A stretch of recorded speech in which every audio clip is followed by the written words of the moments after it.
Hello and welcome student the online गुरु में आप सभी का स्वागत है। जैसा कि आप सभी जानते हैं आरआईएमसी देहरादून ने अपने एंट्रेंस एग्जामिनेशन का डेट अनाउंस कर दिया है और फाइनली आपका एग्जाम 28 ऑफ अगस्त को होने वाला है। इसी सीजन में आप लोगों के लिए करंट अफेयर्स के कुछ रिवीजन एमसीक्यू लेकर आया हूं और आज इसका क्लास नंबर 1 है। इसके बाद क्लास नंबर 2, 3 एंड 4 भी शेड्यूल्ड हैं। उन सभी का लिंक आपको नीचे डिस्क्रिप्शन में मिल जाएगा, तो वहां से आप उन सभी पे रिमाइंडर सेट कर दीजिए ताकि जब भी क्लास होगा आप लोग वहां पे उसे इजीली देख सकें।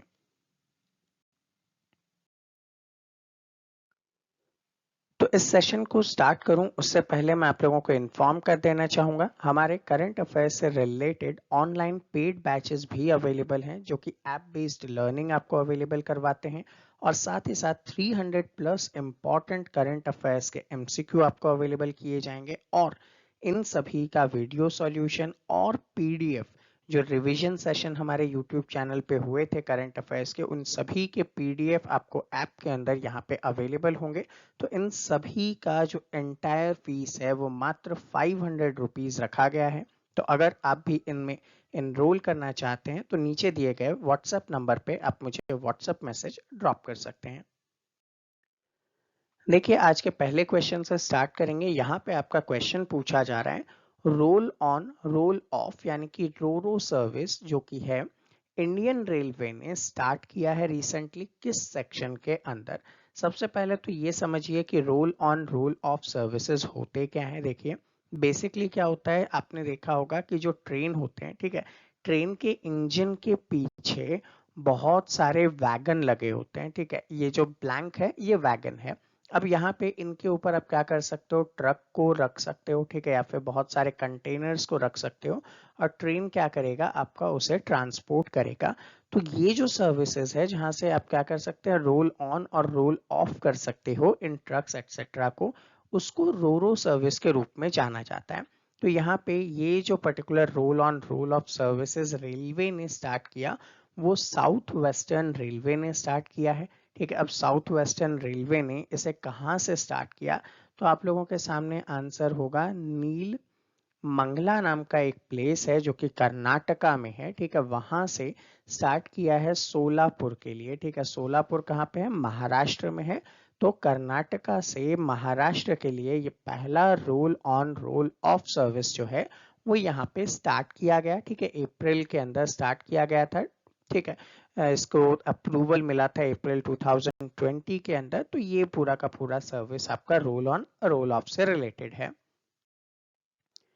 नेक्स्ट यहाँ पे आपसे पूछा जा रहा है US department of defence 2020 report के अकॉर्डिंग वर्ल्ड वाइड किस कंट्री की जो नेवी है वो सबसे बड़ी है। ठीक है, तो देखिएगा ये एक रिपोर्ट आया था यहाँ पे यूनाइटेड स्टेट्स के डिपार्टमेंट ऑफ डिफेंस की तरफ से और इन्होंने इस रिपोर्ट के अंदर ये कहा था कि भाई चाइना जो है उसकी नेवी जो है वो सबसे बड़ी फोर्स रखती है। कैसे रखती है, तो उसने क्या कहा, इसने ये कहा कि चाइना के पास 350 शिप्स अवेलेबल हैं। ठीक है, सबमरीन्स भी हैं, इसमें 130 के समथिंग सबमरीन्स हैं। जबकि सेकंड नंबर पे यूएस का नेम आता है और यूनाइटेड स्टेट्स के पास 293 शिप्स नेवल अवेलेबल है। तो ऐसे में सबसे लार्जेस्ट जो नेवी पावर किसके पास है, वो चाइना के पास अवेलेबल है।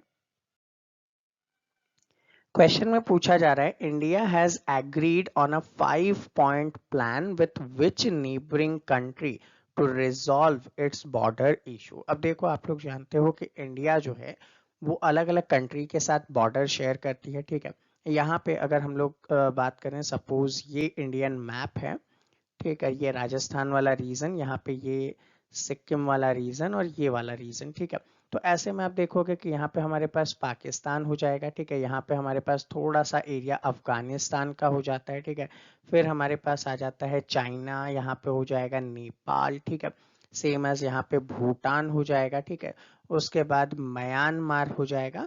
तो इंडिया क्या है, यहाँ पे बांग्लादेश के साथ अपनी बॉर्डर शेयर करता है। तो इनमें से सबसे बड़ा जो क्लैशेज हमारे होते रहते हैं वो किसके साथ होते हैं, चाइना के साथ होते हैं एंड पाकिस्तान के साथ होते हैं। तो रिसेंटली आप लोगों ने गलवान वैली क्लैशेस के बारे में सुना होगा जो कि चाइना से रिलेटेड था। ठीक है, तो ऐसे में उन क्लैशेस को सॉल्व करने के लिए एक 5 पॉइंट एक्शन प्लान डिसाइड किया गया था, ठीक है, ताकि क्या किया जा सके, इजीली इस प्रॉब्लम को सॉल्व किया जा सके। तो ये जो 5 पॉइंट एक्शन प्लान था ये चाइना से रिलेटेड था, ठीक है, तो आप लोगों का आंसर क्या होगा, चाइना होगा। अब यहाँ पे ये जो पूरा का पूरा इशू है ये लाइन ऑफ एक्चुअल कंट्रोल यानी कि LAC से रिलेटेड है, ठीक है, लाइन ऑफ एक्चुअल कंट्रोल से रिलेटेड है, ठीक है। ये आप लोग याद रखिएगा, गलवान वैली क्लैशेस के नाम से भी हम इसको जानते हैं, ठीक है। सेकेंड थिंग, अगर यहाँ पे बात करें कि ये जो डिस्कशन हुआ था ये कहाँ हुआ था, तो SCO के अंदर हुआ था। SCO क्या है, तो देखिए ये एक संघाई कोऑपरेशन ऑर्गेनाइजेशन की जो मीटिंग हुई थी उसके अंदर मॉस्को में, ठीक है, ये मीटिंग कहाँ हुई थी, मॉस्को में हुई थी। यहाँ पे ये पूरा का पूरा प्लान रखा गया कि किस टाइप से इन प्रॉब्लम को, बॉर्डर रिलेटेड टेंशन को सॉल्व किया जाएगा।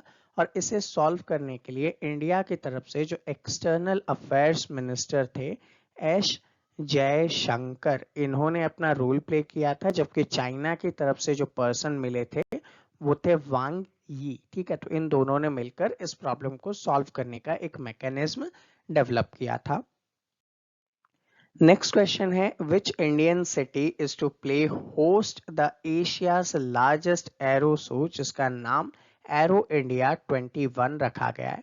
तो देखिए, जो यूनियन डिफेंस मिनिस्टर हैं राजनाथ सिंह, इन्होंने क्या किया था, union defence minister Rajnath Singh ने यहाँ पे क्या किया था, एरो इंडिया 2021 को स्टार्ट किया था, ठीक है। कहाँ स्टार्ट किया था, तो ये स्टार्ट किया था बेंगलुरु के अंदर, ठीक है, तो बेंगलुरु के अंदर स्टार्ट किया था। यहाँ पे ये जो 13th एडिशन था, ठीक है, एरो इंडिया 2021 जो है इस टाइप के एरो शोज का 13th एडिशन था, 13th टाइम ये हुआ था। और ये कहाँ पे हुआ था, तो बैंगलोर के अंदर जो एयर फोर्स स्टेशन है, बैंगलोर के अंदर क्या है, एक एयर फोर्स स्टेशन है जिसकी प्लेस क्या है, येलाहंका, ठीक है, येलाहंका के अंदर इसको स्टार्ट किया गया था 3rd ऑफ फेब से लेकर, ठीक है, 7th of Feb next year, ठीक है, 7th of Feb next year यानी कि 2022 तक ये यहाँ पे चलने वाला एक एरो इंडिया शो के रूप में जाना गया है। क्वेश्चन पूछा जा रहा है कि which racing driver has won the Tuscan Grand Prix tournament, ठीक है, टस्कन का ग्रैंड प्रिक्स टूर्नामेंट किसने जीता, तो ये एक टाइप का फार्मूला 1 रेसिंग है, ठीक है।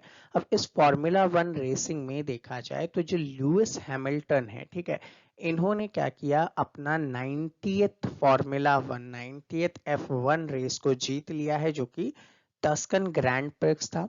अब टस्कन ग्रैंड प्रिक्स में इन्होंने हराया किसे, तो देखिए सेकंड नंबर पे जो आते हैं वेल्टेरी, ठीक है, वेल्टेरी बोटास, इसको इन्होंने हराया 1.1 सेकंड के डिफरेंस के साथ। और थर्ड नंबर पे, ठीक है, थर्ड नंबर पे कौन आते हैं, अलेक्जेंडर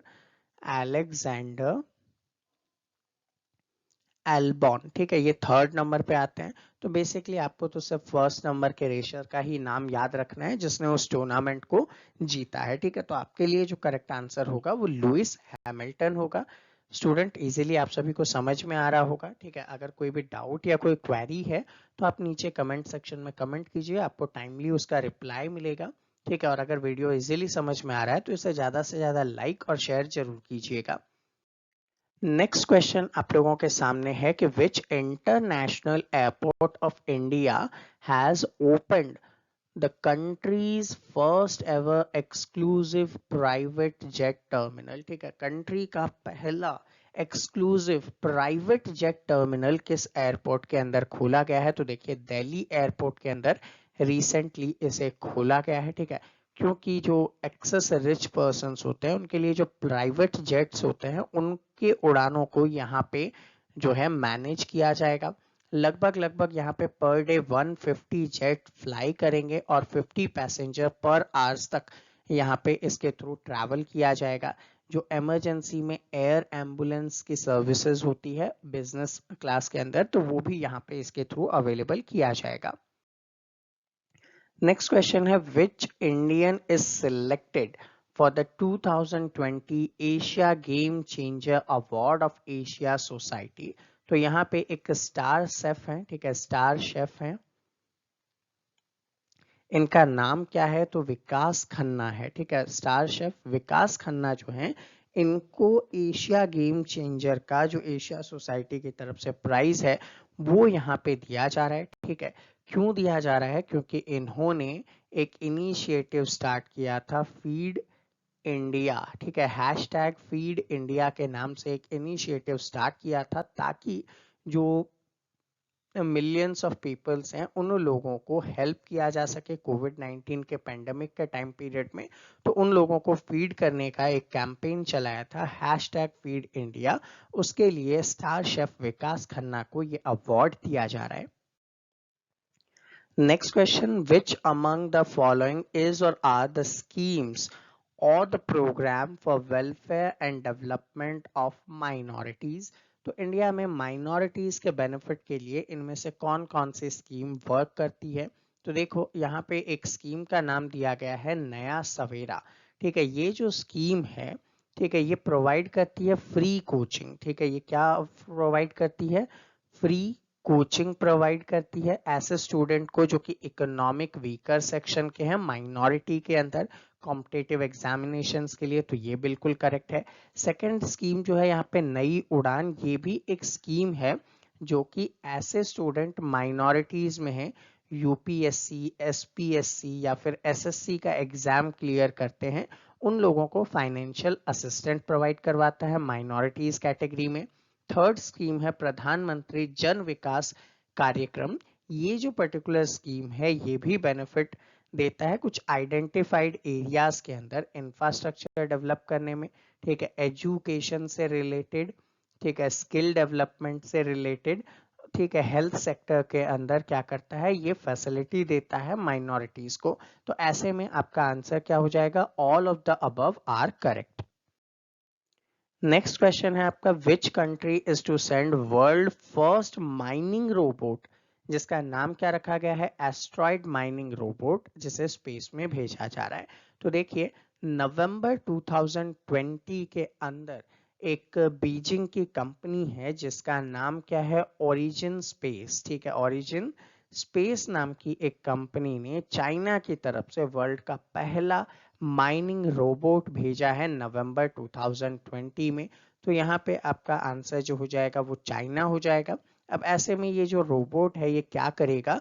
तो ये क्या करेगा, जो वहाँ पे सरफेस है उसे क्या करेगा? एक्सप्लोर करेगा, और वहां से ये क्या करेगा? उसके सैंपल्स वगैरह को कलेक्ट कर पाएगा। तो ऐसे में ये इम्पॉर्टेंट हो जाता है। इसको एक स्पेस क्राफ्ट में भेजा गया है जिसका नाम रखा गया है नियो 1, ठीक है। ये चाइना के एक पर्टिकुलर रॉकेट से, जिसका नाम क्या है? लॉन्ग मार्च, ठीक है, उसके थ्रू इसे स्पेस के अंदर भेजा गया है। टेनिस प्लेयर का नाम आपको बताना है। Which tennis player won his 13th French Open men's single title. तो देखिए, 13th French Open men's single title किसने जीता? तो राफेल नडाल ने जीता है, ठीक है। राफेल नडाल ने क्या किया? नोवाक जोकोविच को हराया है, ठीक है।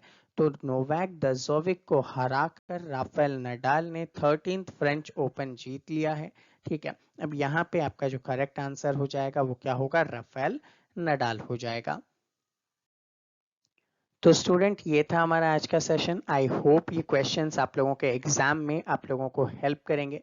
ऐसे ही 300 प्लस एमसीक्यू सेशंस और उनके सॉल्यूशन के लिए आप हमारे बैच में इनरोल हो सकते हैं। और बैच में इनरोल होने के लिए आपको मुझे 7737653468 पे व्हाट्सएप पे मैसेज ड्रॉप करना है, ठीक है। आई होप वीडियो आप सभी को पसंद आया होगा। इसे लाइक और शेयर जरूर कीजिएगा। साथ ही साथ अगर इसी टाइप के सेशंस और देखना चाहते हैं तो चैनल को सब्सक्राइब करना मत भूलिएगा। मिलेंगे आपसे अगले सेशन में, तब तक के लिए जय हिंद।